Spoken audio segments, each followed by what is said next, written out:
Okay, great. We actually have a special guest appearance, if I can just butt in for a second. He's come over from the meeting here, Supervisor Bevan Duffy. Thank you. It's fine if you didn't applaud. I'm not that special. I'm just Bevan. But I did want to kind of bum rush this panel and say a couple of things. I wasn't able to come last time. I think you can all imagine how great it is to have the job that I have, and how amazing it is to represent a district that really is the heart of the queer community and includes the Castro. It's certainly challenging. There are a lot of different opinions, a lot of different issues, a lot of vitality, and there are also a lot of long-term concerns.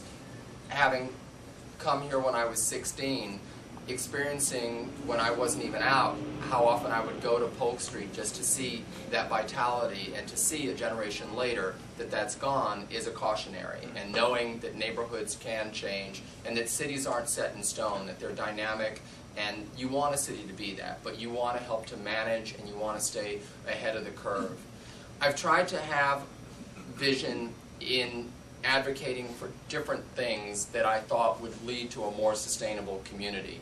Kind of first and foremost has been my advocacy around the Historical Society, where we are now. When I go to queer events and I ask people, show of hands, how many people have been here, it's always disappointing to me how few people have been here. And so my mission to see the Historical Society have a museum, archive, and research center in the Castro is part of anchoring ourselves in our history, because people do come here and it is difficult to know all that has taken place, and people should be able to go someplace and learn about the sisters and learn about Sylvester and learn about Harvey Milk and see the things that this society has, and that even more would come to it, and in a contemporary, technologically appropriate context where New Age museums bring in personal stories in a way that really connect and relate in a way that a historical society may sound dusty and not as interesting as it should be. Other things that I think are important is I've advocated for a family resource center, and recognizing that our community is parenting at greater levels. We don't have child care. 50% of the kids adopted in San Francisco last year were to gay and lesbian households. This Friday, I'm chairing an event, Family Builders by Adoption. 70% of their placements are to LGBT households, and I mean LGBT, including transgender parents. And so I want to make it clear, it's the whole community that's involved in their work. And amazingly, they were a secondary agency to a very lackluster program that was the lead foster care placement agency. And as a result of raising their visibility and advocating for them, they were encouraged by the city to apply on their own, and they became the sole contractor for this. And many of you know their name because Catholic Charities, when they kind of got out of the business, set $200,000 aside to support their work. So I think that that's also part of the process. I lastly want to say that I've put money into the budget with the support of my colleagues like Chris Daly, Ross Mercarimi, Aaron Peskin, for a Castro charrette process.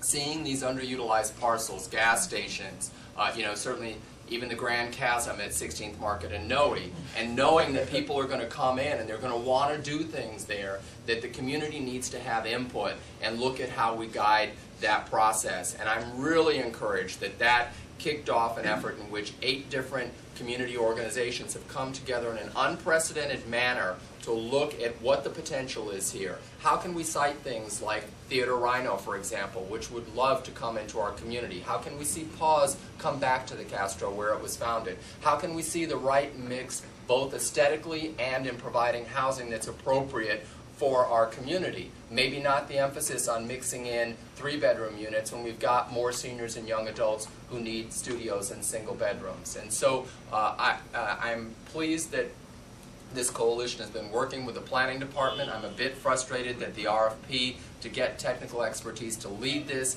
is dragging a little bit, in my opinion. I had a sidebar with Alan Martinez, and we have a little bit of work to do in that regard, but I'm really appreciative that many of you who I know from different fields are here and are excited about us working together to make a sustainable community. And I think the world is looking at its sustainability, and those are environmental issues, planning issues, transportation issues, but I think we have a real responsibility because many cities don't have the connectedness, the vibrancy, the ability to go one place and see as much as you can see. Not to say that there isn't queer life in other neighborhoods, and I totally support that. It doesn't all have to be in the Castro, but I think there is something special about it. I'm grateful that there's a panel here, and the Historical Society is working on it, and it is my mission and responsibility to support this effort in any way, and I welcome any ideas that people have.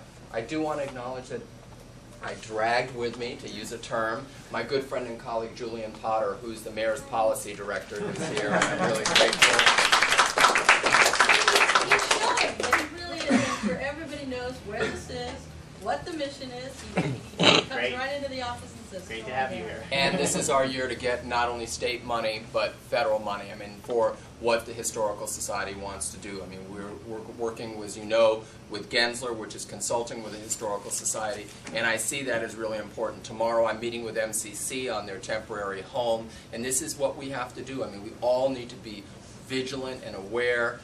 Open house is a huge passion for me that I have kind of shafted myself because I've moved a block from the location where they hope to build their first facility, and now I'm conflicted out about it, but in my heart I have no conflicts. So thank you all for letting me come and join you for a few minutes.